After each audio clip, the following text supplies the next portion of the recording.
큰 박수로 여러분들 웰컴. 예, 소개받은 서강대학교 정치외교학과 하상영입니다. 저는 정치학 소속이고 딱딱해 보이긴 하지만 그 정치학에서도 좀 상대적으로 덜 딱딱한 전공을 하고 있어요. 그래서 민주주의 국가에서의 여론, 이제 투표 행태, 우리 이제 다음 주에 선거 있죠. 예, 그러니까 지금 가장 끌려다니는 때인데 그 선거 투표 행태 이런 쪽을 전공을 하고 있고, 그걸 보통 이제 미국 정치 맥락에서 봐왔던 거를 제가 주로 했던 이제 연구라고 보시면 되겠습니다. 근데 미국에 이제 그 박사를 하기 위해서 유학을 간 다음에 뭐 운 좋게 아니면 뭐 이제 그 운명이 그렇게 흘러가고 거기서 뭐 교수도 하고 이러면서 미국에 16년 있다가 이제 서강대학교로 온 지 지금 한 8년 정도 됐거든요. 근데 이제 미국에 한 16년 동안 있으면서, 그러니까 저도 이제 뭐 낳고 자란 거는 이제 한국에서 낳고 자라가지고 뭐 같은 게 이제 그냥 뭐 유학생 신분으로 가서 이제 완전히 외부자 입장으로 이제 미국을 16년 동안 보고 와서 한국에서 생각한 거랑 한국에서 생각하고 있는 미국이랑 이제 미국에서 실제로 이제 겪는 미국이 상당히 많이 다르다라는 거를 좀 전달해야 될 필요가 있다라고 생각을 해서 오늘 준비한 거와 같은 그런 이제 그 미국을 좀 깊이 있게 이해하기 위한, 그리고 우리가 알고 있는 미국이 아니다라는 거를 좀 알려주기 위한 그런 몇 가지 이제 그 아이템들이 있어요.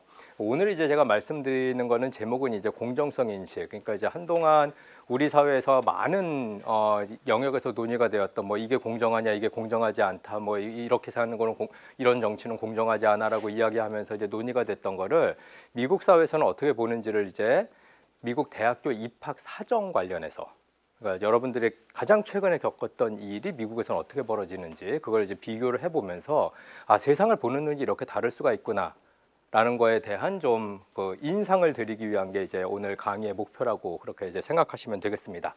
그러면 딱딱하지 않게 진행하겠다고 했으니 제가 한번 물어볼게요. 알고 계신 미국 대학 아무거나 좀 하나씩 대보세요. 하버드. 하버드, 오케이. 뉴욕 주립대. 뉴욕 주립대, 예. UC 버클리, 예. 옥스포드는 영국이죠? 예.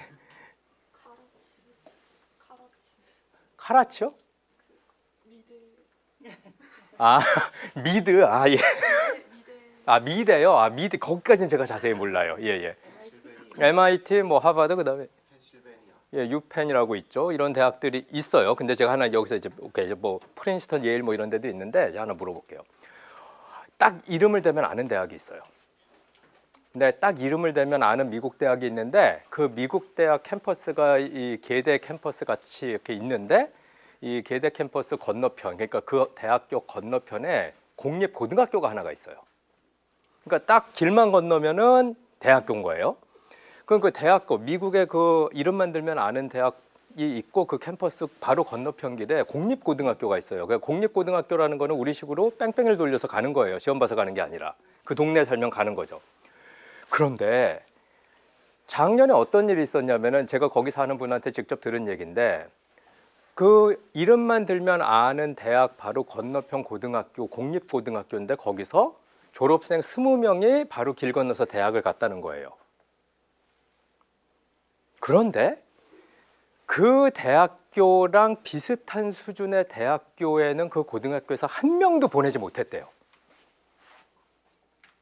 그러니까 우리식으로 얘기하자면 A, B, C 대학들이 있는데 그 대학을 비슷한 부류로 구분을 하는데, 어떤 공립고등학교에서 자기 바로 길 건너에 있는 A 대학교에는 졸업생 20명을 보냈는데 A 대학교랑 같은 급식이라고 알고 있는 B, C 대학에는 한 명도 못 보낸 거예요. 뭔가 좀 이상하잖아요. 그래서 확인을 해봤어요. 도대체 그 공립고등학교에서 A 대학을 보낸 그 20명이 과연 어떤 애들인가 봤더니, 놀랍게도 우리의 통념과는 완전히 반대로 그 20명 중에 18명이 그 대학교 교수의 자녀 아니면 교직원의 자녀였던 거예요. 공정한가요?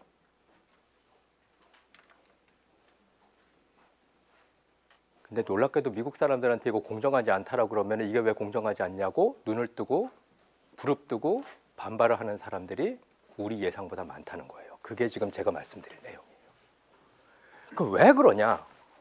우리는 공정하지 않죠. 왜냐면 우리 시험 봐갖고 이렇게 성적대로 해갖고 쭉쭉쭉 가야 되는데, 아니 그 대학은 그래도 미국 전역에서 상당히 가고 싶어하는 학생들이 많을 거고 그러면 공정하게 시험 봐서 순위 매겨갖고 위계질서 딱 세운 다음에 위에서부터 원하는 대로 지원하게 해갖고 그 대학을 채우면 되는데 왜 그 대학은 도대체 무슨 생각에서 교직원과 교수의 자녀를 먼저 받고 분명히 그 학생들보다 더 뛰어날 것 같은 학생들을 그 학생을 뽑았다는 이유로 탈락을 시키느냐? 그럼 여기서 질문. 이걸 거기서 문제를 삼으면은 그쪽 사람들이 뭐라고 대답을 할까요? 이거 공정하지 않은 것 같아요라고 하면은 에이 그래도 이거 공정해라고 그쪽에서 얘기를 해요. 미국에서 실제로 그래요. 그럼 그 근거가 뭘까요? 왜 우리가 우리 대학 교수와 교직원의 자녀를 우리 대학으로 뽑아주는 게 공정하다고 그들은 생각할까요? 가족 중심이 강한 건가요? 가족 중심이 강한 거와 연관이 있어요. 교수라는 직업이 예. 학교에 기여하는 바가 크기 때문에 학 교수라는 교수와 교직원의 그 직업이 예 그렇죠. 그것도 나름 이제 이야기를 연결시킬 수 있는 논리 중에 하나입니다. 지역 사회랑 공동체 때문에. 맞아요. 그거예요. 딱 그거예요. 무슨 얘기냐면 지금 우리 학교에서 일하는 교수와 우리 학교에서 일하는 교직원들의 자녀가 한 명도 우리 대학에 없으면 교수와 교직원은 이 학교에 대한 충성심이 없을 거라고 생각하는 거예요. 그럼 역으로 어떻게 생각하는 거냐면은 우리 학교에서 일하는 교수와 우리 학교에서 일하는 교직원의 학생들을 우리가 받아준다면 그들의 자식들을 우리가 받아준다면 그러면은 우리 학교에서 일하는 교수와 교직원들이 자기 자식들이 다니는 학교니까 얼마나 열심히 일하겠냐는 거예요. 이 논리예요. 근데 우리나라 대학에서 이렇게 하면 어떻게 될까요? 서울에 있는 서초동이 바쁠 거예요. 그 법원 모여 있는 데가. 그렇죠. 거기서 난리가 나겠죠. 이게 미국과 한국의 결정적인 공정성 인식의 차이예요. 조금만 더 나가 볼게요. 그 왜 도대체 그런 학생들을 그렇게 받냐? 왜 교수와 교직원의 자녀들을 학생으로 받냐? 그럼 우선은 첫 번째로는 교수와 교직원의 그 학교에 대한 충성심을 제고하기 위해서 한다라는 거고, 두 번째로는 제가 운 좋게 이제 미국의 어떤 대학에서 그 박사학위 마치고 이제 박사 후 연구원이라는 포닥을 했어요. 그 이제 예일 대학에서 했는데 운 좋게 그 예일 대학에 그 학부생을 모집하는 어드미션스 커미티에서 일하는 사람이랑 같이 점심을 먹을 기회가 있었어요. 근데 이제 저는 이제 그냥 학생이고 학생이 아니라 이제 박사 후 연구원이고 이제 그 양반은 직원이니까 여기 앉아서 밥 먹는데 좀 뻘쭘하잖아요. 할 말도 없고. 근데 이제 이 양반이 이제 그 입학처 직원이라는 걸 알고서 이제 물어봤죠. 야, 너네들은 학생 어떻게 뽑냐? 그랬더니 정말 아이스 브레이킹을 위해 갖고 시간 벌려고 물어본 질문인데 제 앞으로 죽을 때까지 기억날 만한 딱 한마디를 던져가지고 저를 진짜 충격에 빠뜨렸어요. 뭐냐면 그 사람 얘기가 우리는 졸업하고 우리 학교, 우리 대학을 고마워해 줄 사람을 뽑고 싶다는 거예요. 그러면서 어떻게 얘기하냐면 가끔 니네 아시아 쪽에서 온 애들 보면 이런 애들 많더라 그래. 그래서 뭐 나 1등, 너네 학교 1등, 너나 뽑아. 나 1등, 너네 학교 2등인데 니네가 날 안 뽑아? 내가 1등인데? 이런 태도를 갖고 있는 학생은 의도적으로 될 수 있는 애들 다 뽑고 싶지 않다는 거예요. 왜냐? 이런 학생들은 그 대학을 졸업하고 나서 그 대학을 고마워하지 않는다는 거예요. 그럼 고마워하지 않는 게 구체적으로 어떻게 나오냐? 그 대학을 졸업하고 나서 나중에 사회에 나가가지고 성공을 하면은 그 대학에 단 한 푼도 기부금을 안 낸다는 거예요. 하지만 실력으로, 그러니까 시험 성적으로 봤을 때는 조금 못하지만 야, 얘는 그래도 우리가 뽑아가지고 굳이 뭐 이제 순위를 매기자면 얘는 한 50등 정도 되는 아이인데 얘를 우리 대학에서 뽑아서 교육을 시켜가지고 10등으로 졸업시키면 그러면은 그 학생이 졸업하고 나가서 나중에 사회에서 성공한 다음에 뭐 언론 인터뷰를 할 때도 뭐 선생님이 이렇게 성공하신 데는 어떤 배경이 있었습니까? 그랬을 때 맨 처음에 나오는 게 우리 대학 이름일 거다. 그리고 우리 대학에서 이런 식으로 뭐 졸업생들을 위해 가지고 사례금은 못 주지만 좀 와서 1시간 정도 강의를 해달라고 그러면은 그런 사람들은 너무 그 학교가 고마우니까는 발벗고 나선다는 거예요. 근데 나 1등, 너네 학교 1등, 너나 뽑은 거 당연한 거라고 생각해갖고 사회 나간 사람들은 대학에서 연락해갖고 지금 당신 후배들을 좀 한 10명 모아놓고서는 지금 특강을 하려고 그러는데 안타깝게도 사례금은 10만 원밖에 못 준다. 와서 좀 1시간 동안 얘기해달라. 그럼 그냥 끊어버린다는 거예요. 이게 미국 대학의 논리예요. 그럼 여기서 하나 더 추가해 볼까요? 아까 이 부분이 엄청나게 중요해요. 50등 정도 되는 학생을 뽑아가지고 우리 대학에서 교육을 시켜서 10등으로 졸업시킨다. 대학은 연구기관이기도 해요. 저 잘 모르시겠지만 교수들이 무지하게 그 쪼임을 당해요. 이메일 열면 너 논문 몇 개 썼니? 뭐 이러고 이번에 뭐 학술대회 많이 갔니? 뭐 이러고 그 연구하라고 그래요. 근데 연구기관인데 동시에 교육기관이에요. 근데 미국을 가면 이게 나름대로 분업이 돼 있어요. 뭐 말씀하신 MIT나 이런 학교는 연구 중심의 학교예요. 그럼 연구 중심의 학교라는 게 뭐냐 하면은 진짜 교수들이 연구만 해요. 근데 연구만 하지 않고 수업도 해야 될 거 아니에요. 그러면 수업을 하면 어떻게 하냐? 대충 해요. 수업 준비를 안 해요. 왜냐? 연구 중심 대학의 교수는 연구가 본업이기 때문에 수업을 대충 하는 거를 용인을 해줘요. 그러면은 연구 중심 대학, 그러니까 여러분이 딱 들어서 알만한 대학들이 대부분 다 연구 중심 대학이거든요. 그런데 가면 수업이 멋있을 것 같죠? 절대 아니에요. 미쳐요 진짜. 세상에 저렇게 가르치지 못하는 인간이 어떻게 교수가 되냐. 근데 아무도 신경 안 써요. 왜냐하면 연구 업적이 좋으니까. 근데 반면 어떤 대학이 있냐면 교수한테 연구는 많이 안 시키고 대신 수업 교육에 좀 신경을 쓰라라고 요구하는 학교들이 있어요. 그런 데에서는 이제 상대적으로 교수를 평가하는 기준이 달라지는 거죠. 우리나라는 뭐냐? 이것도 아니고 저것도 아니에요. 연구 중심 대학이 되려면은 교수들이 수업을 덜 해야 돼요. 그러면 연구 중심 대학을 포기한다라고 그러면은 수업에 초점을 맞춰가지고 수업을 잘하는 사람에게 좀 더 베네핏을 줘야 되는 거겠죠. 우리는 이것도 아니고 저것도 아니에요. 다 그냥 연구 중심 대학 하겠다고 그러는데 연구 중심 대학으로 지금 진행되고 있는 대학은 제가 미국에서 본 기준으로 봤을 때 우리나라 전체에 단 하나도 없어요. 정말 하나도 없습니다. 왜냐하면 아무리 연구 중심 대학이라고 우리나라에서 주창을 한다고 해도 그 대학에서 모든 교수들은 수업을 1년에 4개를 해야 돼요. 이거는 미국에서 있을 수 없는 일이에요. 미국 연구 중심 대학에서의 교수는 수업을 하나 하거나 1년에 많으면 2개. 하나 더 얘기할까요? 연구 중심 대학은 수업을 어떻게 하냐면 교수들이 자기의 연구에 도움이 될 만한 학생을 뽑는 목적으로 수업을 해요. 그래서 제가 실제로 겪은 제 룸메이트, 지금 이제 경제학과 교수신 제 룸메이트가 있었어요, 유학 때. 그리고 이제 제가 먼저 결혼해갖고 배신했는데, 근데 제 룸메이트가 이제 그 경제학 교수신데 그 경제학과 그분이 뭐 경제학 요교 혹시 전공자 계시나요? 경제학 예.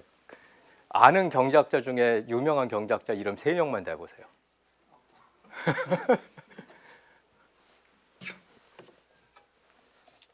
어려우니까 1명만. 아니, 그 옛날 사람들 말고 이제 최근 이제 예. 뭐 요즘 경제학하면은 뭐 맨큐 많이 보죠. 예, 맨큐 경제학과 많이 보는데 조금 그 전 세대로 게리 베커라고 있어요. 게리 베커라는 이제 그 교수가 있는데 이제 그 교수가 어떻게 수업을 하냐면은 진짜 연구 업적이 뛰어나신 분이에요. 노벨 경제학상을 당연히 탔죠. 그러니까 이제 제 룸메이트는 흥분한 거예요. 근데 내가 유학 가서 첫 수업을 듣는데 게리 베커 수업이다. 근데 첫 수업을 듣고 와서 상당히 침울한 거예요. 이 룸메이트가. 그래서 너 왜 그러냐 그랬더니 얘기를 해주더라고요. 게리 베커라는 그 노벨 경제학상은 연구 업적이 뛰어난 사람이고 연구에 중심을 둔 나머지 수업을 할 때 학생들 중에서 자기 연구에 바로 도움을 될 사람을 뽑아내기 위한 목적으로 수업을 해요. 그래서 수업을 하다가 질문을 던지는데 이런 출석부를 딱 펴놓고 이름을 랜덤하게 부르는 거죠. 이렇게 하다가 이거 뭘까요? 하고 딱 지정하는 거예요. 그래갖고 대답을 못 하잖아요. 아니면 오답을 얘기하잖아요. 그럼 빨간 펜을 꺼내갖고 지운다는 거예요. 그래갖고 수업 하나당 5명씩 지워나가요. 근데 질문을 했는데 대답을 해요. 그러면 안 지우고 표시해 놓다가 그 다음 시간에 다시 질문하고 그래서 또 그것도 통과하면은 5번 정답을 얘기를 하면은 그러면은 그 교수 연구실에 가서 연구 미션을 받는 거예요. 너 나랑 같이 일하자. 그리고는 그 수업의 학점은 어떻게 되냐? A 그 사람만 주고 나머지는 B서부터 시작인 거죠. 이게 연구 중심 대학이에요. 근데 그러니까 여러분들의 운명이라고 생각하지 않고 생각해 보면은 그게 자연스럽지 않아요? 아닌가요? 여러분들의 막 운명이 막 자꾸 개입이 되나요? 내 생각이라고. 그래서 지금 말씀드리는 이 모든 거에 결국 하나로 요약이 어떻게 되냐면은 다양성이라는 거로 요약이 돼요. 그러니까 즉 다양성이라는 게 하나의 기준으로 사회와 제도를 운영하지 않고 어떤 제도가 있고 어떤 조직이 있으면은 그 조직의 목표가 정해져 있고 그 제도 혹은 그 조직의 목표에 맞게 운영이 되도록 만들어지기 때문에 나중에 모아놓고 보면은 비슷한 제도, 비슷한 조직들인데 다 운영 방식이 다른 이런 다양성. 그러니까 우리는 대학이라고 했을 때 어느 대학이건 간에 그 대학에서 무슨 일이 벌어지고 있을지 뻔히 보여요. 근데 미국은 대학을 100개를 놓으면은 이 100개의 대학이 움직이는 방식이 다 다르다는 거예요. 심지어 학생을 뽑는 방식도 다르다는 거죠.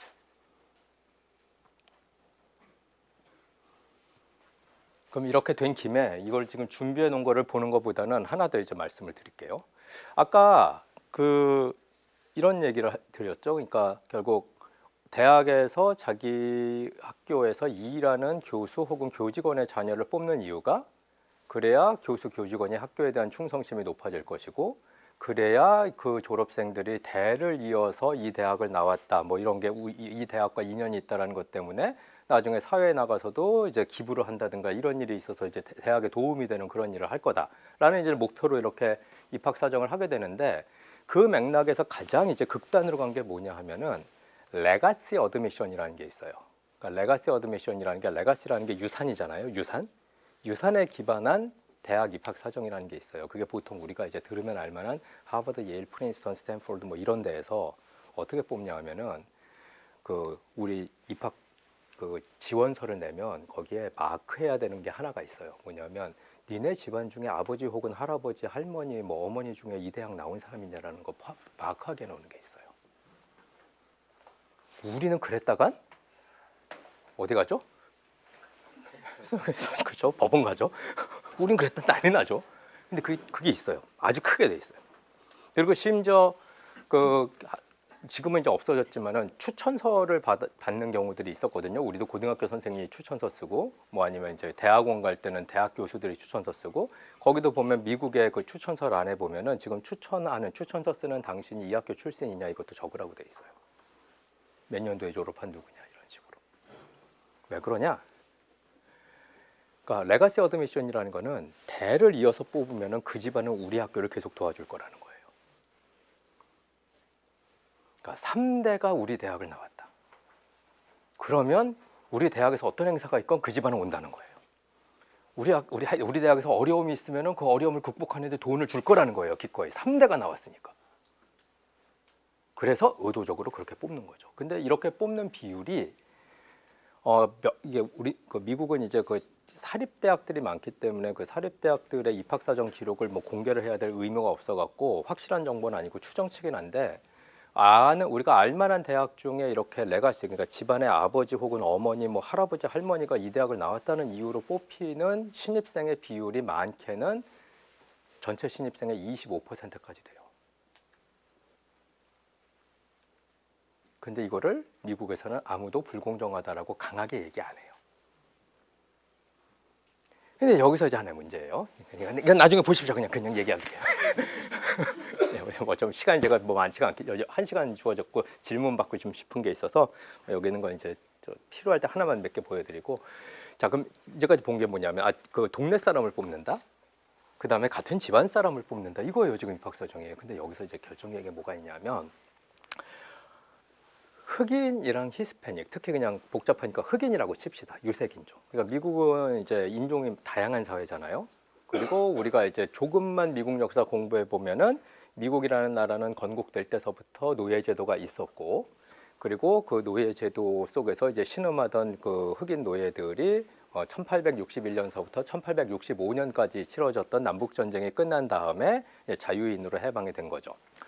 그럼에도 불구하고 이제 미국 남부 지역 예전에 이제 흑인들이 모여 살면서 이제 플랜테이션 노동을 했던 남부 지역에서는 이제 남북 전쟁이 끝난 이후에도 이제 흑인들을 차별하기 위한 여러 가지 그런 법과 제도들이 만들어져서 뭐 실질적으로 그게 최종적으로 공식적으로 철폐된 거는 1960년대 가서야 이제 철폐가 되는 그런 상황이다라는 걸 뭐 미국 뭐 인종 역사라든가 뭐 정치사라든가 아니면 미국 사 뭐 수업만 이제 들어가시면은 아주 중요한 걸로 이제 다뤄집니다. 그래서 전체 이제 미국의 인구 구성을 보면은 미국이 어마어마하게 큰 나라긴 한데 그냥 전체 그 전국 단위로 봤을 때 지금 현재 미국 전체에서 이제 백인의 비율이 한 60 몇 퍼센트, 70% 조금 안 되는 흑인의 비율이 물어봐지 몇 퍼센트? 그냥 추측해 보세요. 미국 전체에서 흑인의 비율. 12%. 잘 아시네요. 12% 정도 되고 그다음에 스페인어 사용하는 히스패닉의 비율이 한 15% 되고요. 그다음에 아시아권 사람들의 비율이 6%인데 여기서 이제 문제는 아시안 아메리칸, 아시아계 미국인의 전체 비율이 6%라는 그 아시안계 미국인의 한국계도 포함되고 중국계도 포함되고 심지어 인도계, 파키스탄계, 필리핀, 베트남 그 아시아 대륙에 있는 사람 다 포함이에요. 팔레스타인도 포함이에요. 그러니까 이게 그걸 다 모아야 6% 정도 되니까 사실 우리랑 상대적으로 좀 친숙하게 느껴지는 뭐 한국, 중국, 일본 이렇게만 또 따지면 6%보다 훨씬 내려가요. 그러니까 진짜 작아요. 우리가 근데 뭐 미국 가신 분들 좀 있고 뭐 놀러 가신 분들도 있고 살아보신 분도 있겠지만 우리가 주로 가는 데가 대도시 이제 아시아계 이민자들 많이 모여 사는 데라서 미국에 아시아계들이 많구나 이렇게 생각을 할 텐데 전국 단위로 봤을 때는 그 정도밖에 안 되는 그런 상황입니다. 돌아와서 그러니까 흑인들의 비율이 이제 12% 정도 되는데 이제 매우 오랜 기간 동안 이 흑인들이 여러 가지 층위에서 차별을 받고 왔기 때문에 지금 현재 상황에서 우리식으로 그냥 시험에 기반을 해서 대학을 간다라고 했을 때 저희 우리가 알만한 대학을 갈 수 있는 객관적인 실력을 갖고 있는 흑인 학생의 숫자는 극소수예요. 정말 작다는 거죠. 그럼 마찬가지로 히스패닉 미국인들도 대부분이 이제 부모가 미국으로 이민 와가지고 자기가 이제 그 학교를 다니게 되어서 대학을 가게 되는 경우도 있고, 근데 보통 이제 그 히스패닉계 그 이민자 1세들은 교육 수준이 별로 높지 않기 때문에 교육 수준이 별로 높지 않은 사람들의 자식이기 때문에 이게 상대적으로 재생산이 안 되어가지고 히스패닉 미국인들도 실력으로만 시험으로만 봐서 이제 대학을 지원한다고 했을 때는 우리가 알만한 뭐 하버드, 예일, 프린스턴 이런 갈 실력이 되는 사람들의 숫자가 극소수라는 거예요. 근데 흥미로운 점은 뭐냐면은 계속 지속적으로 상당히 오랫동안 뭐 하버드, 예일, 프린스턴, 스탠포드 이런 학교에서 신입생을 뽑을 때 흑인과 히스패닉의 비율을 꽤 많이 뽑아요. 그러니까 이 얘기는 뭐냐면은 백인 중에 뽑힌 흑인보다 실력이 더 좋음에도 불구하고 떨어진 사람이 있고 떨어진 백인보다 실력이 낮음에도 불구하고 뽑힌 흑인이 있다는 거예요. 그러니까 그거를 그 대학의 어드미션스 오피스에서 결정을 한다는 거죠. 그럼 이게 당연히 문제가 돼요. 불공정하다. 그래서 좀 이따 잠깐 보여드리겠지만 미국 연방대법원, 그러니까 미국 사법부도 보면 우리가 베낀 거니까 지방 그다음에 고등 대법원이 있거든요. 근데 우리 이제 그 헌법 해석은 그거 말고 이제 별도의 헌법재판소라는 걸 두고 이제 하는데 미국은 이제 연방대법원이 우리나라 헌법재판소 역할도 해서 뭐 어떤 규정이라든가 법이라든가 관행이 있는데 이게 헌법 정신과 부합하는지 아닌지를 판단하는 거는 이제 연방대법원에서 해요. 근데 이제 대학들이 이런 식으로 실력이 좀 떨어지는 흑인들, 실력이 좀 떨어지는 히스패닉들을 상대적으로 실력이 우수한 백인들을 제끼고 뽑는 그런 관행들이 있고 이걸 이제 어포머티브 액션이라고 하는데 소수자 우대 정책. 이게 이제 공정성에 문제가 된다라고 계속 이제 소가 제기됨에 따라서 이제 연방대법원에서 판결을 내린 것들이 있어요. 근데 좀 이따 보여드리겠지만 그 판결의 그 일관된 메시지는 적어도 2023년까지는 어포머티브 액션, 즉 실력이 조금 떨어지더라도 흑인과 히스패닉을 뽑는 대학의 결정은 정당하다라는 식으로 이제 나다가 작년 이제 2023년에 그 논리를 뒤집는 연방대법원 판결이 나와서 지금 이제 미국 사회가 그 대학 입시를 놓고 조금 논란에 빠져 있는 상황입니다. 그럼 여기서 이제 말씀을 드릴게요. 도대체 왜 그러냐고. 아니 왜 도대체 왜 객관적으로 실력이 떨어지는 흑인이랑 히스패닉을 뽑고 백인을 상대적으로 실력이 좋은데 떨어뜨리냐? 이건 왜 그럴까요? 다양성이나 형평성의 기반이다. 그러니까 다양성이 중요한 그 원리예요. 다양성. 근데 그 다양성을 유지하는 게 왜 중요한 거죠? 균형을 맞추는 건데 그게 왜 중요하냐는 거예요. 다문화 예, 국가이기 때문에. 다문화 국가이기 때문에. 예. 그렇죠.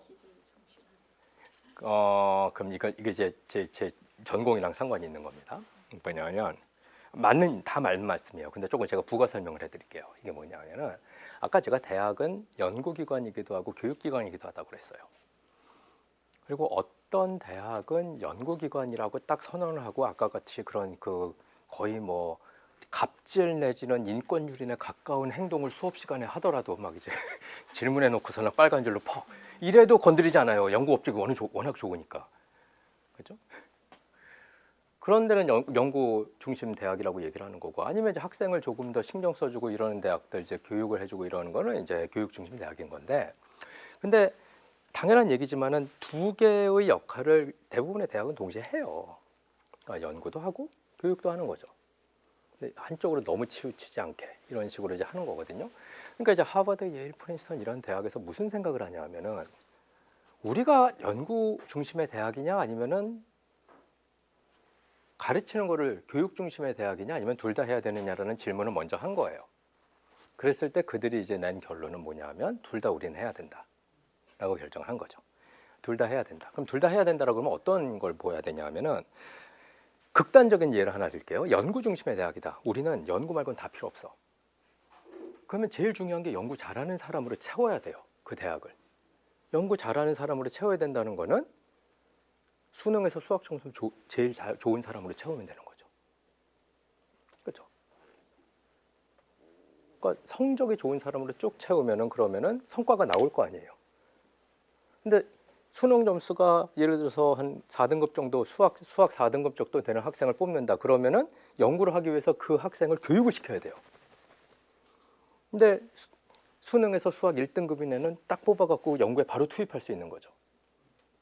그러니까 연구 중심의 대학에서는 그 우리가 생각하는 그 실력 기준이 되게 중요해요. 그래서 미국에서 몇몇 학교들 이름 들어보셨겠지만 아까 말씀하신 MIT, 그다음에 칼텍, 캘리포니아 인스티튜트 오브 테크놀로지 이런 데는 학부부터 연구 중심 대학이라고 딱 못을 박아갖고 여기서는 아까 말씀드린 어퍼머티브 액션을 잘 안 써요. 그래서 거기 가보면은 백인 아시아계 그 공부 열심히 하는 아시아계 신입생들이 엄청나게 많아요. 그리고 흑인이랑 히스패닉은 거의 없는 거죠. 이런 극단이 가능해요. 아니, 그렇게 선택하면 돼요. 그렇게 하면 되는데 근데 다만 문제는 뭐냐면 연구 중심 대학이잖아요. 그러니까는 칼텍이니 MIT니 이런 데는 학부 때서부터 아까와 같은 일이 벌어져요. 수업 시간 딱 들어가서 자기 이름 위에 빨간 줄이 갈 가능성이 상당히 높은 거죠. 얘는 우리 랩에 못 쓰겠구만 물어봤더니 B 대충 주고 먹고 떨어지라고 해야겠다 이렇게 하는 거예요. 거기서 이제 잘하면 이제 랩에 불러갖고 돈도 주면서 일도 시키고 논문도 같이 쓰고 이러는 거죠. 근데 둘 다 하겠다라고 생각한 대학들이 대부분의 대학들이에요. 연구도 하고 교육도 시키겠다. 그러면 이제 무슨 생각을 하냐 하면 아까 말씀드린 그 부분이 되게 중요한 거예요. 50등 하는 애를 10등으로 우리가 졸업시키겠다라는 거에 대한 자부심을 가져야 돼요. 교육기관은. 1등 하는 애를 1등으로 졸업시키는 거는 그거는 교육기관이 아무것도 안 한 거예요. 그러니까 대학에서 1등 하는 애를 뽑아갖고 1등으로 졸업시키면 대학이 한 게 뭐 있어요? 교육기관으로서 이렇게 아무것도 없어요.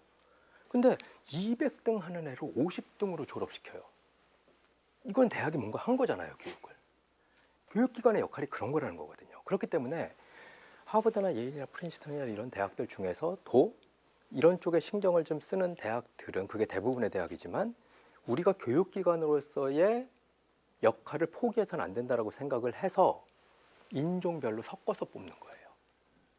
우리는 미국이란 나라를 대표하는 고등교육기관이고 우리는 미국의 미래의 리더를 키워야 되는 교육기관으로서의 역할이 있고 그렇기 때문에 우리 신입생들은 미국의 모습을 그대로 반영하고 있어야 된다라는 거고 그렇기 때문에 미국의 모습을 반영하는 신입생은 아까 말씀드린 대로 백인 60 몇 퍼센트, 흑인 12%, 히스패닉 15%, 아시안 6% 정도를 유지하는 게 낫지 않겠냐라고 생각을 하는데 그렇게 하다 보니까는 아시안들이 너무 차별을 많이 받으니까 아시안을 한 20% 가까이 뽑고 흑인도 한 10% 가까이 뽑고 이런 식으로 조정을 하되 다만 실력에 기반을 해갖고 백인과 아시아 위주로만 99%는 못 뽑겠다라는 거예요. 니네들이 잘하는 거 알겠는데 못 뽑겠다는 거예요. 우리 자리 없다고. 이거 흑인들 줘야 된다는 거예요. 이게 어퍼머티브 액션이에요. 근데 이거랑 상당히 유사한 게 뭐냐면은 우리 다음 주에 있을 선거예요. 자세히 보시면 우리 이제 정치학 101 민주주의 국가는 상권 분립이라고 그랬잖아요. 그럼 이제 배워요 사회 시간에. 그럼 뭐 입법부, 사법부, 행정부가 있대요. 근데 잘 생각해 보세요. 민주주의가 민주주의인 이유는 입법부, 사법부, 행정부 중에 무엇이 있기 때문이냐라는 질문을 던지면은 어떻게 답을 할 수 있을까? 맞아요, 입법부예요. 권위주의 국가는 사법부, 행정부만 갖고 운영해도 문제 없어요. 왜 그러냐? 가만히 생각해 보면은 입법부의 구성원은 국회의원들이죠. 우리나라 국회의원 300명이잖아요. 그러니까 입법부의 구성원 300명은 놀랍게도 우리 손으로 뽑아요. 다 한 명도 빠짐없이. 물론 또 뭐 비례대표가 있지 않습니까? 뭐 이러면 좀 덧붙일 얘기가 있긴 하지만 입법부 구성원 300명은 미국도 그렇고 우리나라도 그렇고 다른 민주주의 국가도 그렇고 국민들이 생사 여탈권을 갖고 있어요. 행정부에서는 우리가 누구한테 생사 여탈권을 행사할 수 있나요? 대통령 말고 없죠. 행정부 관료들이 얼마나 많습니까? 장관들이 몇 명이고 차관이 몇 명이고 국장이 몇 명이고 그 밑에 과장이 몇 명이에요. 근데 사법부는 뭐예요? 법관들이죠. 법관들에 대해서 우리가 뭘 행사를 하죠? 아무것도 없잖아요. 그러니까 이게 어떤 식으로 또 분업이 되어 있는 거냐면 사법부는 전문성 있는 사람으로 채워야 된다라는 그런 이제 역사적인 배움이 있었던 거예요, 우리가. 이거는 법을 해석하고 법을 적용하고 법을 집행해야 되는 거기 때문에 이거는 좀 전문성이 있는 사람으로 뽑자. 행정부도 상당 부분은 법을 집행하는 사람들이기 때문에 이것도 전문성이 있어야 된다 그래갖고 고시라는 게 있는 거죠. 채우기 위해서. 근데 입법부는 뭐가 있죠? 국회의원 되기 위해서 뭘 해야 돼요? 그냥 국회의원 되기 위해서 시험 안 보잖아요. 국회의원 되기 위해서 자격증이 필요한가요? 없잖아요. 국회의원은 누구나 할 수 있다라는 게 특징이라는 거예요. 그렇기 때문에 입법부가 민주주의의 꽃이에요. 누구나 할 수 있다. 물론 아무나 하면 안 돼요. 뭐 여러 가지 누구나 할 수 있다라는 거. 그래서 어떤 이야기가 되냐면은 사법부 같은 경우에는 전문성에 기반해서 뽑기 때문에 우리나라도 그렇고 미국도 그렇고 사법부의 구성을 보면은 그 나라의 몇몇 대학 졸업자들만으로 채워져요. 시험 성적이 좋기 때문에. 행정부 관료들도 어느 나라를 봐도 몇몇 대학 졸업생들로 채워질 거예요, 아마. 시험이 빡빡하다면. 입법부는 우리가 이미 아는 대로 다양해요. 고졸도 있고 다른 여러 군데 대학 출신들이 있고 검정고시 출신도 있는 거고 다 있어요. 다 있어야 돼요. 만약에 어느 나라 민주주의 국가 입법부의 구성원이 한 손가락에 들어가는 대학 출신으로만 채워진다라고 하면 그 나라는 망한 거예요. 왜냐? 국민의 모습이 반영이 안 되잖아요. 국회는 국민의 모습이 반영되는 게 가장 이상적이라고 생각하고 구성돼야 돼요.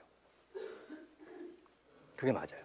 그게 고스란히 지금 미국 대학들이 생각하고 있는 거랑 똑같다는 거죠. 우리 대학이 미국을 대표하는 교육기관이라면 국민들의 모습과 비슷한 형태로 신입생들을 구성을 해야 된다는 생각을 한다는 거예요.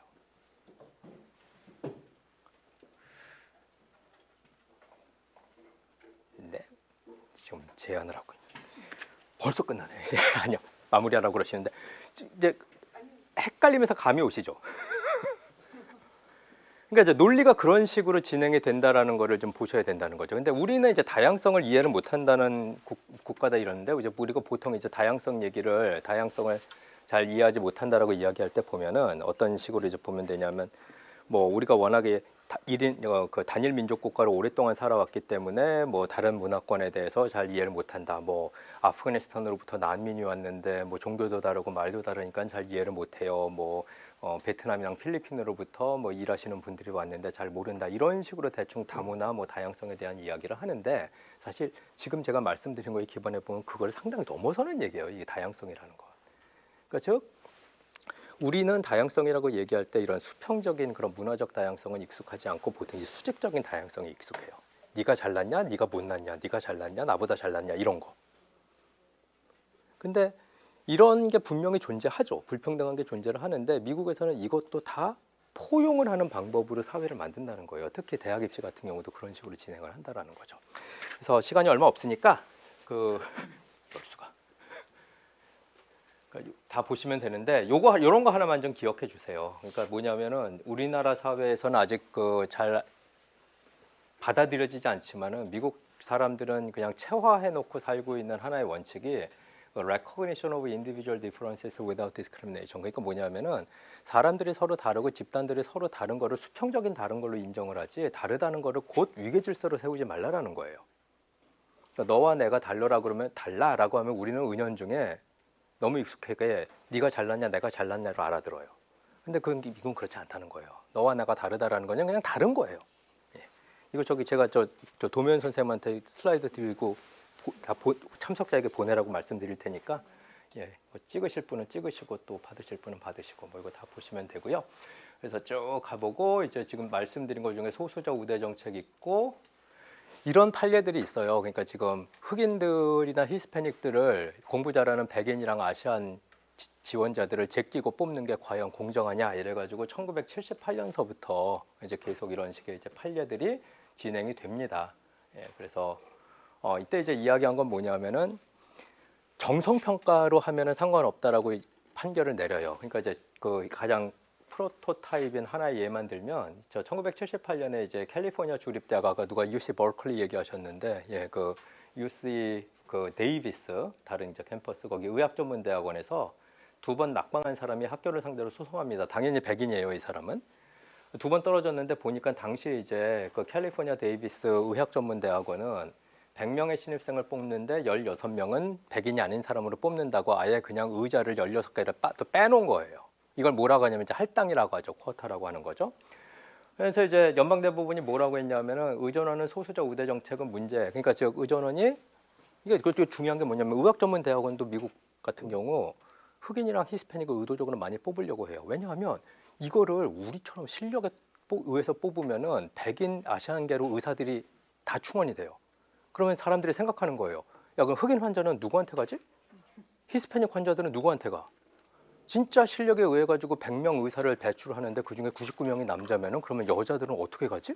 이런 생각을 하는 거예요. 그러니까 전문 대학원은 그러니까 즉 법학 전문 대학원이건 의학 전문 대학원이건 미국에서는 제가 지금 말씀드린 대로 채우려고 해요. 흑인 좀 넣어주려고 하고 히스패닉 넣어주려고 하고 여성 남성 비율 맞추려고 하고 이런 식으로 노력을 합니다. 이런 의도 때문에.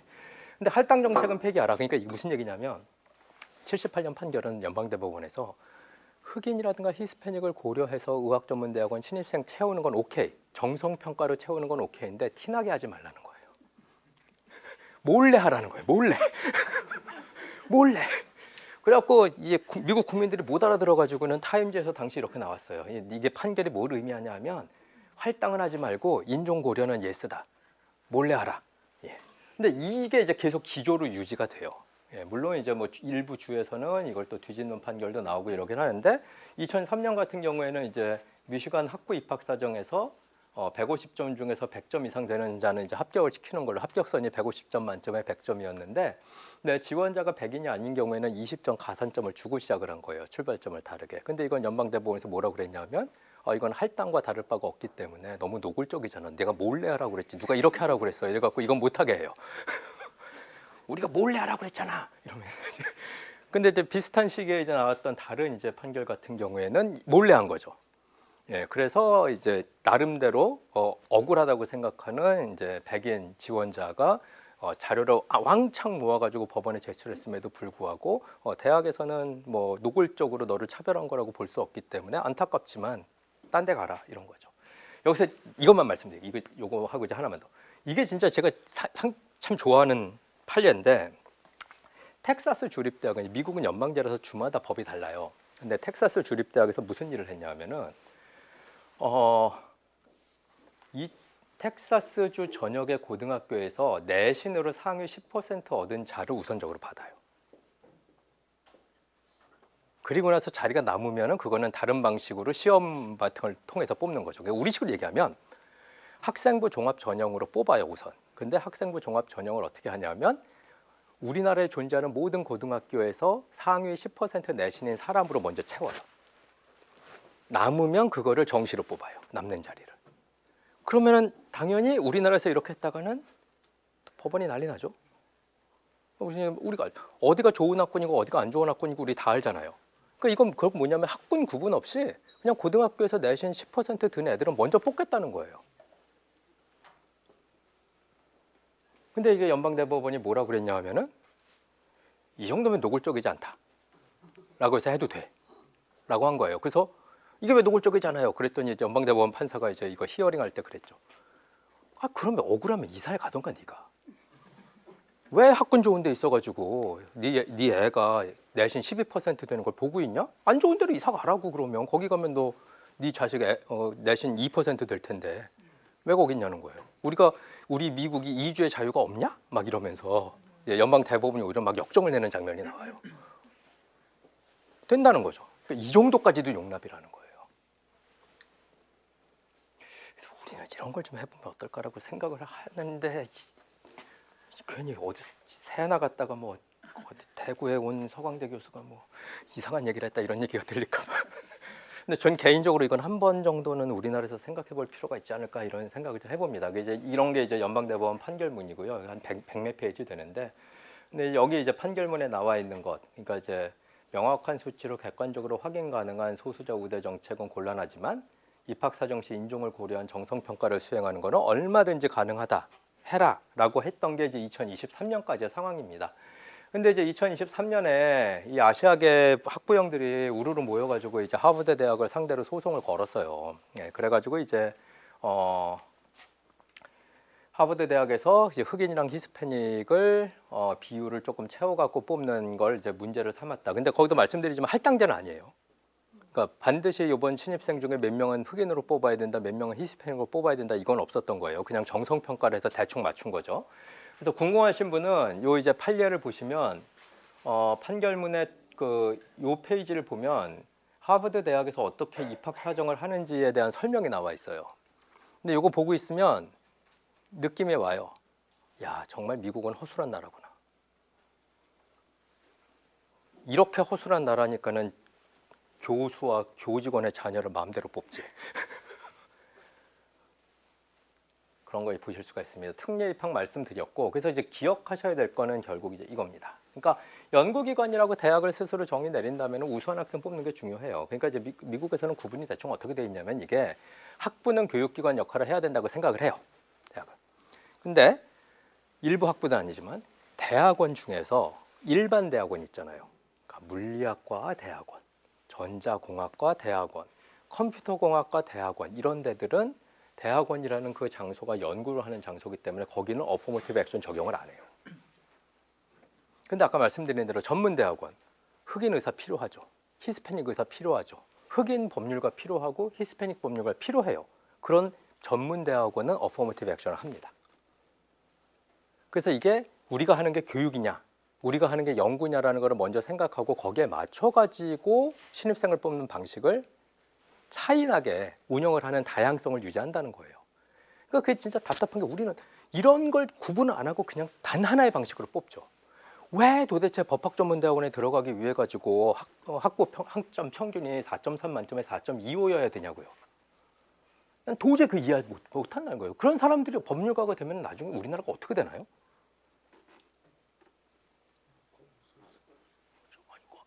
얼마나 무시하겠어요, 의뢰인들을. 솔직히. 수능 성적 1%만 의사가 된다고 보세요. 그런 게 20년 쌓인다고 생각해 보세요. 그래서 한 20년, 30년 후에 의사라고 그러면은 아, 저 사람은 20년 전에 수능 0.1%에 속했던 사람이구나. 그런 사람으로만 의사가 채워진다고 그러면은 나라가 어떻게 되겠냐는 거예요. 이런 질문이에요. 이게 생각보다 간단한 문제 아닙니다.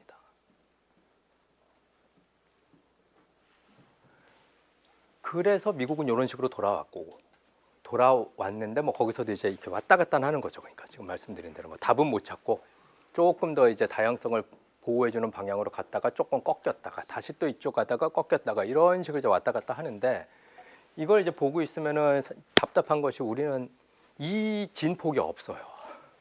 그나마 조금 했던 게 초기에 이제 대학 입학 사정에 정성평가 들어간 거 수시로 초기 요즘 말고 초기에 뭐 그랬더니 또 이제 뭐 온갖 종류 뭐 요즘 몇 년 전에 나왔던 그런 문제 있어갖고 그런 거 다 없애고 지금 정시 쪽으로 자꾸 이렇게 또 몰아가고 있는데 그러면 사실은 다양성은 완전히 무시된 채 하나의 기준을 통해 가지고 모든 걸 적용하겠다는 거고 그래 대학 입시까지는 그렇게 하는 거 그렇다 쳐 그런데 왜 전문대학원 입시까지도 그런 식으로 시험이라는 기준으로 해서 하나로 정량평가로 해서 뽑아야 되느냐 거기에 대해서 저는 미국에서 이런 내용을 공부하고 본 입장에서 상당히 답답하고 우울하게 생각하고 있어요. 그리고 더욱 우울한 거는 마치 하나의 기준으로 정량평가의 기준으로 해갖고 뽑히는 것이 공정한 그게 그리고 거의 유일한 공정성의 잣대라고 생각하는 사람들의 비율이 늘어나는 것 같아 보이는 게 더욱 우울해요. 아닐 수 있다는 거예요. 그걸 어떻게 알아요? 그래서 그런 내용을 전달해 드리기 위해서 준비를 했는데 뭐 그냥 딴 얘기 하다 보니까는 그냥 그 준비한 거는 제가 말씀드린 거에 기초해서 이제 보시면은 이제 어느 부분에 뭐가 연결이 되는 건지 확인하실 수 있을 것 같습니다. 그래서 자꾸 이제 시간이 됐으니까 질문을 받아야 될 시간이니까 제가 이제 말씀드린 건 이걸로 마치고 궁금한 거라든가 질문이라든가 혹은 반론이라든가 예, 이런 게 있으시면은 그러면 자유롭게 이야기해 주시면은 감사하겠습니다. 예. 질문? 예. 10분까지 하셔도 되는데. 아니요 질문을 많이 해주시겠죠. 예. 그게 생각보다 쉽지 않던데. 예. 감사합니다. 예. 네네네 그럼요. 저는 이민 다문화를 예. 전공하고 있거든요. 네네. 그래서 사실 오늘 주제가 예. 그 소수 인종 우대 정책을 철회했다는 점에서 그 주제가 있어가지고 예. 제가 사실 관심을 가지고 예. 왔는데. 네 철회는 하여튼 네. 그런 판결이 그 관련이 되는 판결이 난 거잖아요. 네. 근데 오늘 그 제목은 사실 미국 사회의 공정성에 대한 인식이잖아요. 네네. 사실 아까 우리나라에 뭐 이렇게 그 아까 뭐 교직원이나 그 가족들 이렇게 하는 거라고 하는데 제가 아까 생각난 게 있었는데 예를 들면 우리가 인식이라고 하는 사실 범주를 생각한 적이 우리가 상식으로 받아들여야 그렇죠. 된다는 건 얘기하시는 네. 거라고 생각이 됐어요. 네네. 근데 저기 예를 들면 우리 뭐 지역 그 전형 같은 거 아까 네. 그 지역의 공동 커뮤니티를 위해서 네. 입학을 받아들이는 게 있었는데 뭐 예를 들면 우리 뭐 경북 지역의 포항의 한 동네 같은 경우에는 그 포항 지역에 있는 학생에게 주는 그 전형이 있잖아요. 그게 한동대 예를 들면 그 학교가 어느 정도 이제 처음에 조치한 게 굉장히 그 높은 급수를 네, 맞습니다. 입학한 걸로 알고 있고. 네. 그런데 그것 때문에 그게 문제가 되지는 않았었거든요. 만약에 예. 서울대에 있는 뭐 강남의 대학이 그 지역에 그런 전형을 준다 그렇죠. 그러면은 굉장히 불균형하다고 생각했겠죠. 근데 이런 거 비슷한 예로 예를 들면 이제 기독교계에서 세습의 문제가 있을 때 개형교회 목사님들이 세습하는 거 문제 삼아도 사실 똑같은 세습이라도 이제 개척교회 예. 혹은 시골교회는 그런 거 문제 삼지 않거든요. 그렇죠. 그리고 우리 대기업도 물려받아도 그렇죠. 문제 삼지 않죠. 네. 놀랍게도. 그 인식이라는 게 우리가 어느 정도 이제 사람들이 상식적으로 받아들일 수 있는 거에 대한 예. 뭐 그런 문제겠죠. 예, 예. 지금 우리 사회가 아니고 미국 사회니까 예. 아까 말씀하신 대로 굉장히 거기는 다양성의 나라고 다양성을 인정한다 그랬는데 그 아까 처음에 또 다른 대학들은 대학마다 그 시스템들이 다르고 기준들도 많이 다르다라고 하셨잖아요. 근데 이게 공정성이라고 하는 전체 어떤 그 뭐 아까 이거 인종적인 쿼터나 이런 것도 있지만 이렇게 일괄적으로 얘기할 수 있는 그런 것들이 우리가 다 각 대학마다 그렇게 많이 다르다고 하셨는데. 예예. 그러니까 그게 사실은 인식의 다양성도 포함하는 이야기라고 보시면 될 것 같아요. 그래서 이제 하나 앞에 이제 이론적인 내용을 좀 적어놓은 게 있는데, 근데 이게 이제 너무 딱딱할까봐 이제 말씀을 안 드린 건데, 그러니까 보통 이제 공정성이라고 그러면 최소한 3개는 봐야 된다는 거예요. 그러니까 보시면 우리가 신경 쓰는 거는 뭐냐 하면은 요 가운데 거예요. 그러니까 기여한 사람한테 더 많이 주고 기여하지 않은 사람한테는 덜 주자.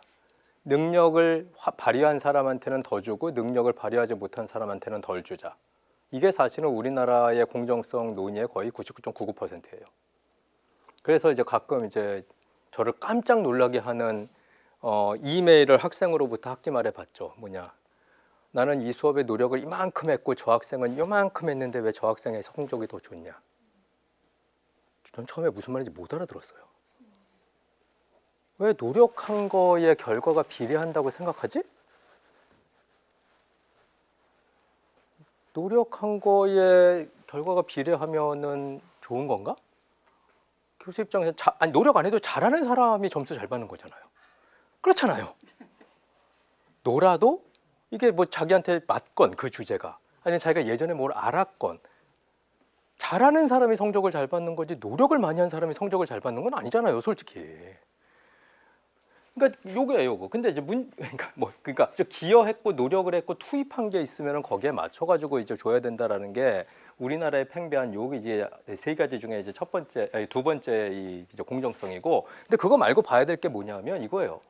진짜 모든 사람은 사람이라는 이유만으로 똑같은 권한을 갖는다. 이것도 공정할 수 있어요. 왜냐? 좋은 예가 있거든요. 민주주의 국가에서 투표권 배분 방식. 저는 솔직히 억울해요. 제가 정치학을 얼마나 오랫동안 공부했는데 왜 나도 한 표고 정치에 요만큼도 관심 없는 사람도 한 표예요?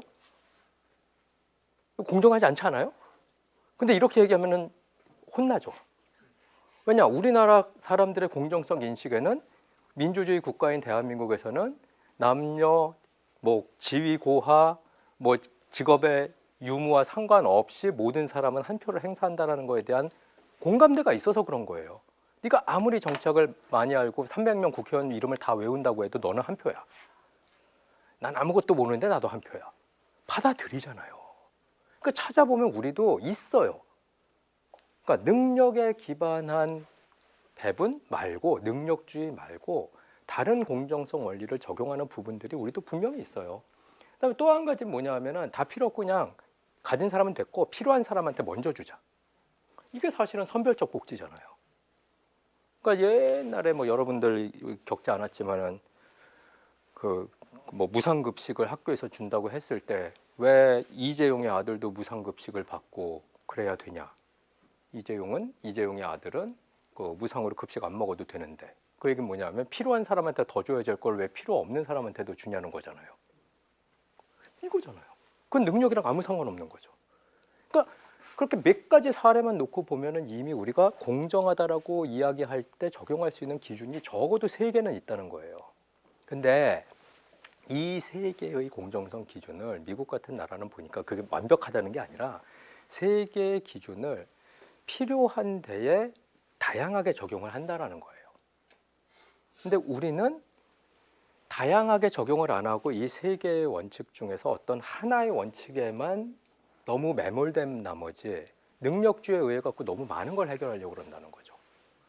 그래서 제가 정말로 답답한 게 국회의원들이 별로 질이 안 좋고 이런 거 알겠는데 그렇다고 해갖고 국회의원들도 시험을 봐서 뽑아야 된다고 주장하는 그 젊으신 이땡땡 그분이 있어요. 이준석.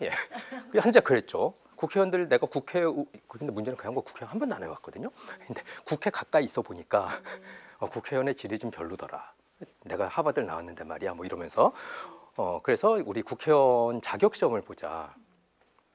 안 돼요. 왜냐하면 말씀드린 대로 국회는 우리 국민들의 모습을 그대로 반영하는 정부기관이어야 돼요.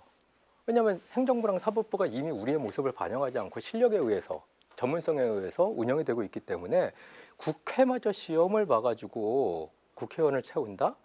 그러면 정말로 10손가락 안에 들어가는 직업, 10손가락 안에 들어가는 대학 졸업자들 말고는 아무도 정부에서 일을 못해요.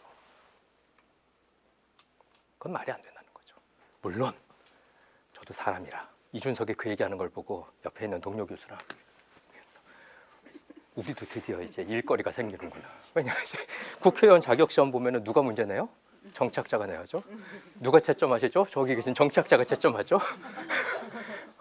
그래서 해라 막 이런 식으로 이제 한데 안 돼요. 안 돼요. 그러니까 이것만 쓰지 말라는 거예요. 세상에는 능력으로만 해결되지 않고 능력이 적용돼서는 안 되는 영역이 있어요.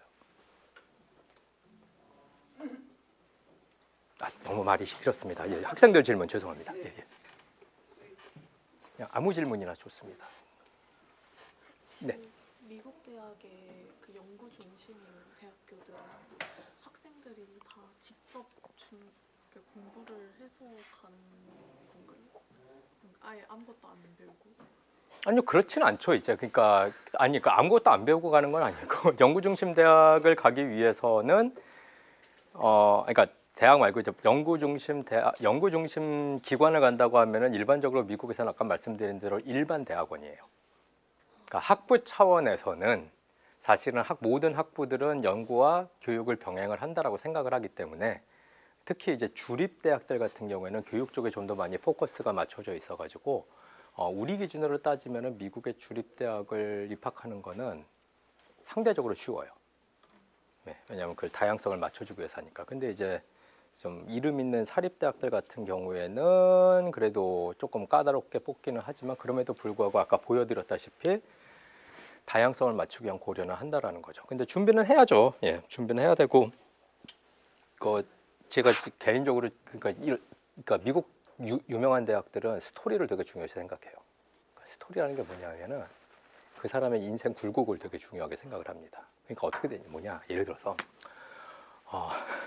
자기소개서에 자기소개서에 내가 예멘 사람인데 그 예멘에서 내전을 겪고 뭐 부모가 다 죽고 그럼에도 불구하고 그때 깨달아서 그 어린 나이에 우리는 도대체 왜 싸워야 되는가에 대한 그런 궁금증이 있어가지고 뭐 공부를 정치학적으로 이렇게 해서 결국 우리가 왜 싸우고 이걸 어떻게 해결을 해야 되는지 나의 어렸을 때 그런 그 뼈저리고 처절한 경험을 바탕으로 지금까지 와서 니네 학교 가갖고 이런 걸 공부하고 싶다라고 그러면 합격할 가능성이 높아요. 그래서 제가 이제 미국에 계신 그 한국계 그 분들 하버드 예일 이런 데 보내고 싶어 하시는 분들한테 그냥 농담 삼아 하는 말이 있어요. 한국 사람 한 명도 안 사는 아이다호나 몬태나 이런 데서 지원하라고. 무슨 얘기냐면은 아이다호 어디 있는지 몬태나 어디 있는지 아이다호는 사람 수의 100배의 감자가 있는 데고요. 몬태나는 사람 수의 10배의 소가 있는 데인데 그러니까 사람이 없는 데예요. 그러니까 당연히 이제 일자리가 별로 없으니까는 한국계 이민자들이 거기 가서 안 살죠. 우리 이제 일자리 있는 뭐 로스앤젤레스 뭐 이런 데 사는 거잖아요. 그러니까 미국 대학 입장으로 보면 뻔해요. 이름이 한국 이름이네. 뭐 누구 킴이네. 뭐 무슨 리네. 이거 한국 지원자인 것 같은데 그러면 대충 어딘지 알아요. 뭐 LA 출신이겠구나, 버지니아 출신이겠구나 알아요. 근데 딱 봤더니 무슨 아이다호 완전 깡 시골 출신이에요. 그리고 이제 딱 자기소개서를 봤더니 내가 감자를 캐면서 뭐 어쩌고 저쩌고 뭐 이런 얘기 그 미나리 같이 이런 게 나와요. 그러면 딱 들어오는 거예요. 이런 걸 되게 중요하게 생각해요. 그러니까 이게 왜 그러냐면 이게 미국을 대표한다고 생각하는 거라고 그랬잖아요.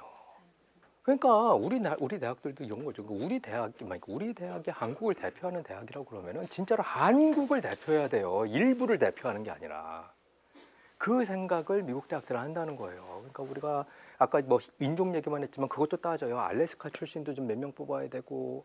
몬타나 출신도 몇 명 뽑아야 되고 알라바마 출신도 몇 명 뽑아야 되고 근데 미국은 워낙에 지역 격차가 크기 때문에 알라바마에서 1등하는 애들을 예를 들어서 버지니아 갖다 놓으면은 그거 진짜 줄 세워 놓으면은 거기서 1등하는 애들 뭐 천등 밖으로 떨어질 가능성이 거의 100%거든요. 그런데도 뽑는다는 거예요. 왜냐? 미국을 대표해야 되니까. 아까 질문하시는 분, 예.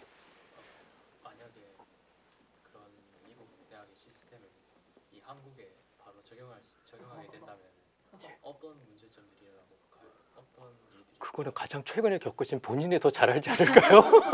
어떤 문제가 있을지? 어떤 문제가 있을까요? 이거 우선 못하죠. 이거 급작스럽게 이렇게 못하는데 이제 조금씩 나가는 거예요. 그러니까 말씀하신 뭐 지역 인재 전형이라든가 이런 거 없애지 않고 조금씩 잘 이렇게 다듬어 갖고 쓴다라든가. 근데 이것 보면은 사실 그 쿼터가 안 된다는 게 우리 그 지역 인재 전형은 쿼터거든요. 대부분의 경우 이제 대학마다 쓰는 대학 있고 안 쓰는 대학도 있는데 그건 뭐냐면 뭐 신입생을 1,500명 뽑는다 그러면은 그 중에 한 20자리를 남겨놓고 20자리는 지역 인재 전형으로 뽑는다. 그럼 아까 봤던 쿼터죠. 그렇죠? 그러면 이러면 이제 사실은 낙인이 찍혀요. 왜냐면 이제 학생들이 아는 거거든요. 봤더니 얘는 이 지역 출신이네. 그럼 이 전형으로 왔겠구나. 그럼 나랑 다른 출액으로 온 거네. 그러면 이제 딱 낙인이 찍히잖아요. 근데 이런 식으로 정성평가를 해버리면 모르게 하는 거예요. 그냥 정성평가를 해서 한 요만큼은 지역 인재로 뽑아야 되는데 트랙은 갖게 해놓고 조금 성적이 낮지만은 얘를 뽑지 말고 얘를 대신 그 지역에서 뽑아버리자. 그러면 사실 학생들 사이에서 티가 안 나거든요. 그럼 낙인 찍힐 이유가 없잖아요. 그러니까 이런 것도 사실은 미세하게 조정해야 될 부분이라는 거죠. 그러니까 우리가 다 이게 전형을 알고 이건 장애인 전형을 만든다. 그러면 저는 그건 반대예요. 왜냐하면 그야말로 낙인 찍히기 딱 좋아요. 장애인 전형을 만든다라고 그러면은 전체 신입생 중에 5명은 장애인으로 뽑는다. 그러면은 캠퍼스에 장애인 다니면은 쟤는 나랑 다른 트랙으로 오네. 이런 식으로 딱 낙인 찍히거든요. 그러지 말고 섞어서 뽑으라는 거죠. 안 보이게. 그게 얘기예요. 섞어서 뽑으라는 거예요. 정성평가를 모르게. 그런 것들은 좀 미세하게 생각해 볼 필요는 있다라는 거죠. 마지막 질문 없어요? 마지막 아니어도 되는데. 예. 두 분 다 받겠습니다. 이렇게 순서대로. 예. 감사합니다. 그 미국에서는 교수하고 교직원의 자녀를 뽑아가지고 그 대학의 충성도나 뭐 기여도를 올리는 정책으로 활용하고 일부 대학에서 그러지. 일부 대학에서 예. 활용하고 그러니까 미국인들의 일부 동의를 한다고 하셨잖아요. 근데 그거는 이제 미국 사람들의 생각이고 교수님은 한국의 교수님이니까 교수님의 자녀가 그 만약에 교수님의 학교에 그런 입학 전형으로 들어올 수 있다면 충성도나 뭐 기여도가 올라갈 당연히 올라갈 거라고 저는 생각해요. 솔직히. 그러니까 우리나라도 보면은 대학의 가장 큰 문제점 중에 하나가 쏠려요, 자꾸. 그게 뭐냐면 졸업생들도 쏠려요. 형 그건 좀 전국적인 한국 전체 단위로 봤을 때는 진짜 안 좋은 것 같아요. 정말 안 좋은 것 같습니다. 그러니까 그게 지금 우리가 겪고 있는 현실이죠. 보면 다 이제 수도권으로 몰리고 이러는 게 다 그런 현상인데 그거를 막을 수 있는 건 사실은 제도 변화를 통해서 막거나 아니면 조금 줄이거나 느리게 하거나 이런 게 필요한데 우리가 너무 이제 능력주의 위주로 생각을 하는 게 한동안 팽배해 있다 보니까는 그 흐름을 끊지를 못했다라는 생각을 저는 개인적으로 해요. 그렇습니다. 근데 뭐 저 개인의 생각입니다. 또 다른 분들은 다르게 생각하실 수도 있을 것 같습니다. 예. 교수님 말씀을 들으면서 우리나라 사회와 미국은 많이 다르다고 느낀 게 많이 달라요. 예. 미국은 어쨌든 지역이 크고 여러 주에 그런 대단한 소위 생각하는 대단한 대학들이 많이 있는데 우리나라는 보통 서울에 몰려 있고 그렇게 하다 보면 어쨌든 밀집되어 있는 지역에서 더 밀집될 수밖에 없는 제도 변화를 통해서도 그렇게 될 수밖에 없다고 생각을 하는데 미국에 그런 것들을 들여오게 됐을 때 하게 되면 뭐 대학을 이전한다거나 이런 말들이 뭐 중앙대가 어디로 이전한다 이런 말들이 있었던 것처럼 해야만 가능하다고 생각이 들어서 맞습니다. 예. 그게 원칙적으로 맞아요. 너무 지금은 손을 보기에는 너무 많이 지금 쏠려 있는 건 맞는데, 근데 저는 이제 아까 잠깐 말씀드렸다시피 그나마 하나쯤 국가가 개입해서 손을 볼 수 있는 게 법학 전문 대학원 같은 거는 좀 손볼 수 있지 않을까라는 생각을 해요. 솔직히. 그러니까 법학 전문 대학원은 왜 리트 성적과 학점만 갖고 뽑냐 말이에요. 그건 아닐 수 있거든요. 그 전문 대학원이니까 전문의를 키우는 건데, 그리고 그 전문의는 모든 국민들을 다 대변을 해줘야 되는 서비스를 제공해줘야 되는 사람이기 때문에 사실 이런 논리가 적용이 되거든요. 석자. 그래서 대학을 못 건드린다 하더라도 그런 전문대, 지금은 없어진 의학 전문대학원은 빼고 그냥 법학 전문대학원 정도만이라도 조금 지역 안배 아니면 이제 전문대학원이니까는 대학 안배 심지어 그런 것까지 해서 저 경북대 법학전문대학원에서는 경북 출신 학부를 나온 학생들에게 조금 더 눈에 안 띄게 뭔가 한다. 뭐 완전 쿼터라든가 뭐 가산점을 주는 게 아니라 눈에 안 띄게 뭐 비슷하다면은 뭐 계명대 출신을 비슷하다면 대구 가톨릭대 출신을 서울에 있는 학교 출신 말고 왜냐? 근데 그건 너무 당연하거든요. 서울에 있는 너무 일반화돼. 서울 출신 그러니까 경북대 법학전문대학원에서 서울 출신 학생을 뽑는다. 경북대에 충성심이 있을까? 없죠. 데피니틀리 없어요. 제주대학에서 서울에 있는 성적 좋다고 서울에 있는 대학 출신 학생들을 딱 채워갖고 제주대 법학전문대학원에 예를 들어서 80%가 서울 출신이다. 충성심이 있겠어요? 없죠. 이런 식으로 좀 이렇게 여론을 좀 얘기를 유도를 하면은 사실 그 부분은 되지 않을까라는 게 저의 조그마한 생각이에요. 희망적인 얘기고. 근데 아무도 이번 국회의원 선거 이런 얘기를 안 해요. 후보들이. 그러니까 좀 뭐 학생회 활동을 하신다든가 뭐 이런 분들이 있으면은 뭐 이 선거 이제는 얼마 안 남았지만 그래도 여기 지역에 계시는 거 뭐 정치인들이라든가 이런 분들하고 좀 요 관련된 얘기를 좀 하시면서 이런 제도 변화는 좀 필요하지 않겠냐라는 이야기를 저는 뭐 기회 될 때마다 하긴 해요. 뭐 이제 안 됐지만 또 저 양반 헛소리한다 이러고 이제 넘어갔는데 그럼에도 불구하고 계속 얘기는 하거든요. 그러니까 대학 차원 말고 좀 전문 대학원 차원에서 이런 식의 조정이 가능하다면 상당 부분이 문과시고 또 법학전문대학원 생각하실 텐데 그거는 좀 노력하면 될 부분이 아닐까 이런 생각을 전 조금 희망적으로 해봅니다. 물론 미국과 많이 다릅니다. 그리고 미국이 좋다는 것도 아니에요. 다른 것도 많아요. 저기도. 여러분들 더 추가적인 질문 있으십니까? 예. 오늘 질문이 뭐 이때까지 브라운 백쌤이랑 모였던 질문 여기서 다 하는 것 같습니다. 미뤄왔던 질문. 대학 입시잖아요. 대학 입시. 자, 의도한 겁니다. 예. 마지막 받을게요. 예, 예. 감사합니다. 제가 개인적으로 생각하는 부분은 국회의원이 약간 다양성이 좀 부족하다고 생각하는데 네. 왜냐하면 국회의원들 대부분이 판사, 검사 출신들이 많아서 맞습니다. 그래서 저는 국회에 좀 국회의원이란 게 국민들을 대변하는 입장이니까 노동자나 아니면 저 같은 경우 사회복지학과인데 사회복지사 출신의 이런 정치인들도 조금 있으면 훨씬 더 좋은 국회가 될 것 같은데 혹시 제 생각이 조금 유토피아적 발상인가요? 아닙니다. 그걸 하라고 있는 게 비례대표제죠. 그걸 하라고 있는 게 비례대표제죠. 그러니까 지역구에서 지역구 선거운동을 하기 어려운 사람들, 그러니까 직장, 그러니까 사회복지사처럼 계속 일해야 되는 사람들, 그다음에 장애가 있으신 분들 지역구에서 선거운동 못 하잖아요. 뭐 의사들도 마찬가지로 자기 직업 있으면 지역구에서 선거운동 못 하니까 그런 이제 중요한 사회적으로 중요한 역할을 하고 전문성을 갖고 있는 사람들을 국회로 보내기 위해서 만든 게 비례대표제인데. 근데 여론조사 해보면은 도미원 선생님 아시겠지만 우리나라 사람들 비례대표제 되게 싫어해요. 그러니까 이거 뭔가 앞뒤가 안 맞아요 지금 보면은. 그런 게 있고 그다음에 관련해 갖고 지금 이거 시작하기 전에 기자님 전화를 하나 받았는데 뭐 그 얘기를 하더라고요. 뭐 국회 전문성이 높아져야 되지 않겠냐. 그럼 저는 막 거기다 이거 욕하거든요. 말도 안 되는 소리라고. 그래서 그럼 하는 얘기가 오늘은 이제 딱 제가 이제 준비하고 있었던 그 공격 포인트를 찝었어요. 기자님이 뭐냐. 이제 새로운 국회가 들어올 텐데 22대 국회가 올 텐데 그러면 국회의원들의 전문성도 중요하지만 국회 보좌관들의 전문성도 중요하지 않냐. 그래서 안 중요해요라고 제가 답했어요. 그러면서 뭐라고 얘기를 했냐 하면은 국회의원 보좌관들은 적어도 지역구 국회의원 보좌관들은 네트워크를 통해 갖고 보좌관을 뽑아야지 시험 통해서 뽑지 않았으면 좋겠다는 얘기를 제가 꼭 해요. 그러면서 예를 드는 게 강원도 고성을 대표하는 지역구 국회의원이 있다고 쳐보세요. 그럼 강원도 고성을 대표하는 지역구 국회의원이 자기 보좌관을 뽑아야 돼요. 근데 우리식의 공정성 논리를 적용해 갖고 이 보좌관들도 능력 있고 전문성 있는 사람을 뽑아야 되니까는 시험을 보자. 그러면 강원도 고성 출신 국회의원들이 시험 봐 갖고 딱 뽑아 놓고 보니까는 전부 뽑힌 사람들이 서울 출신이에요. 그러면은 일을 하겠어요? 강원도 고성 출신 국회의원은 고성 출신 자기 고등학교 동창의 후배를 골라야 돼요.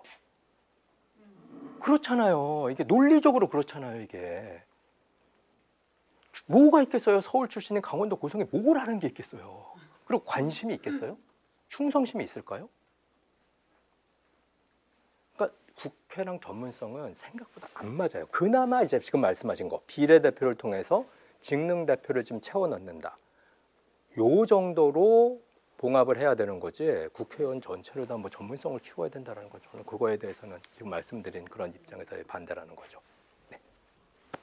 저는 교수님 강의 들으면서 계속 이득이라는 단어가 계속 떠올랐는데 저는 대학이 또 사회와 또 사회 속에 살아가는 존재들의 이익을 높이는, 이익을 양성하는 곳이라고 생각하는데 뭔가 강의를 들을수록 학교가 그런 곳이 아닌가 하는 생각이 들어서 우리나라 대학은 의견이 궁금했어요. 예, 우리나라 대학은 저 진짜 이건 조금 좀 심한 얘기여 갖고 약간 위험 수위를 넘어가는 얘기긴 한데 제가 봤을 때 우리나라 대학은 뭐 어떤 대학이건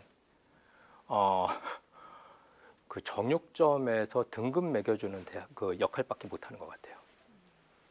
예, 우리는 다 소고기들이고. 예. 그러니까 교육기관이라는 건 아까 말씀드린 대로 조금 떨어지는 학생을 그러니까 즉 탑 1% 학생을 탑 0.01%로 졸업시키는 거는 쉬워요. 왜냐? 탑 1%는 이미 탑 1%라는 이유만으로 그걸 올라갈 수 있는 모티베이션을 갖고 있는 애들이에요. 근데 정말로 훌륭한 교육은 바텀 20% 학생을 탑 20%로 졸업시켜 주는 거예요. 이건 무지하게 어려워요.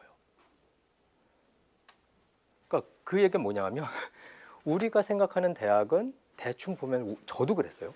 고등학교 때까지 공부한 거 인정받고 대학 입시를 통해서 그리고는 그게 영원하길 바래요. 소위 좋은 대학 졸업생일수록. 그러니까 제가 얘기하는 거죠. 소고기에 등급 찍는 거라고. 즉 졸업생들한테 물어보세요. 내가 대학 4년 동안 혹은 5년 동안 6년 동안 뭘 배워서 어떻게 성장을 했는지 한번 생각해 봐라라고 그러면 의외로 답 못하는 사람들이 너무 많다는 거예요. 그럼 대학 필요 없어요. 왜 다녀요? 그냥 학원 다니는 거죠. 그냥 학원. 딱 등. 예. 근데 우리는 알잖아요. 고등학교 1학년과 고등학교 3학년의 차이. 근데 대학교 1학년과 대학교 졸업반의 차이를 그 정도 사실 그거보다 훨씬 더 크게 느껴야 되는 건데 내가 대학교 1학년 때는 이런 애송이었는데 대학 교육을 4년 받고 나니까는 이렇게 성장을 했구나. 이게 느껴져야 되는데 거기에 대한 관심이 없고 그게 안 느껴진다라고 그러면은 그거는 그야말로 대학이 망한 거죠. 그러니까 이익이라는 게 어떤 식으로 표현하셨는지 제가 딱 다가오진 않지만 개인의 이익이라고 생각했을 때 여러분들이 대학에서 얻어야 되는 거는 그 성장 파트예요. 그 부분인 거죠. 여러분들 너무 뜨거워가지고 제가 춥지 않았습니다. 오늘 날씨가 참 잘했는데 교수님의 대구가 이렇게 시원하다니 정말. 대구 여러분들의 너무 집중을 잘해주고 진짜 아니, 정말 예. 바람으로 추워요. 근데 너무 오늘 교수님도 너무 명강의 해주셨고 제가 참고로 아까 말씀을 못 드렸는데 여러분들 JTBC 차이나는 클래스 아십니까? 그거 없어졌어요 그 프로 네, 이제. 거기 2회 출연하신 2회 강연자로 3회. 죄송합니다. 제가 2회밖에 못 봐가지고 3회 출연하신 강연자십니다. 아니요. 그래서 아마 여러분들이 미리 제가 얘기를 하려고 했는데 좀 까먹어 버렸는데 역시 좀 차클 출신이신 거 표시가 나지 여러분들. 네, 하여튼 교수님 너무 감사드리고 여러분도 질문 많이 해주셔서 너무 감사하고 또 32회 브라운백 세미나가 또 그 계명대학교 최고의 연구소 국제학연구소에서 기다리고 있습니다. 여러분들 아시죠?